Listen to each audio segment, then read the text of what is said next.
ঋণের কিস্তি ছাড় নিয়ে এখনো কোনো সিদ্ধান্ত জানায়নি আইএমএফ। মার্কিন যুক্তরাষ্ট্রের ওয়াশিংটন ডিসিতে সংস্থাটির উপব্যবস্থাপনা পরিচালক নাইজেল ক্লার্কের সঙ্গে বৈঠক শেষে অর্থমন্ত্রী এমন তথ্য জানিয়েছেন। তিনি বলেছেন, কিছু বিষয়ে আরও আলোচনা দরকার। লেস অয়েল অ্যাবজর্ব করে আপনার পরিবারকে রাখে হেলদি। ফুড গ্রেড ম্যাটেরিয়ালে তৈরি যমুনা কুকওয়্যার। আইএমএফের সাথে $5.5 বিলিয়ন ঋণ কর্মসূচি চলছে বাংলাদেশের।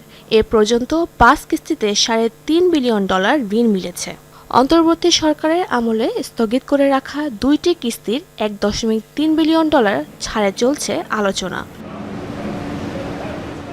সংস্থাটির এবারে বসন্তকালীন সভায় বাংলাদেশ প্রতিনিধি দলের নেতৃত্ব দিচ্ছেন সফররত অর্থমন্ত্রী আমির খসরু মাহমুদ চৌধুরী।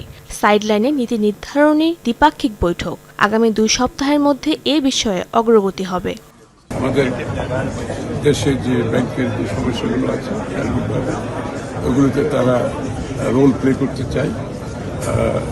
আর in the mid time IMF এর সাথে যে আলোচনাটা সেটা অব্যাহত থাকবে, কারণ আমরা অনেকগুলো ইস্যু সলভ করেছি, কয়েকটা ইস্যু এখন আলোচনার মধ্যে আছে।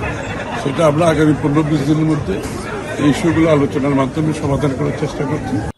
রাজস্ব ব্যবস্থাপনা, ব্যাংক সহ আর্থিক খাতে সংস্কার বিষয়ে সরকারের মনোভাব বোঝার চেষ্টা করছে আইএমএফ। অর্থমন্ত্রী আশাবাদী, সংস্কার চালিয়ে যেতে সরকারের পাশে থাকবে সংস্থাটি।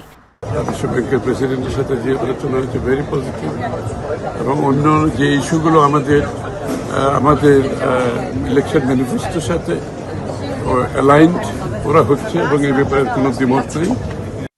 অর্থমন্ত্রী জানান, অর্থনৈতিক অগ্রগতির স্বার্থে বিএনপির দেওয়া নির্বাচনী ইস্তেহারকে অগ্রাধিকার দিচ্ছে সরকার। মোটামুটি বিএনপির নির্বাচনী যে ইস্তেহার এটার সাথে অ্যালাইন হয়েছে, এটার মধ্যে সমর্থন আছে। কিভাবে এটা আমরা বাস্তবায়ন করবো, এখানে যে সমস্যাগুলো সমাধান করবো, অ্যাপ্রোচটা কি হবে, এটা নিয়ে আমাদের মধ্যে আলোচনা চলছে।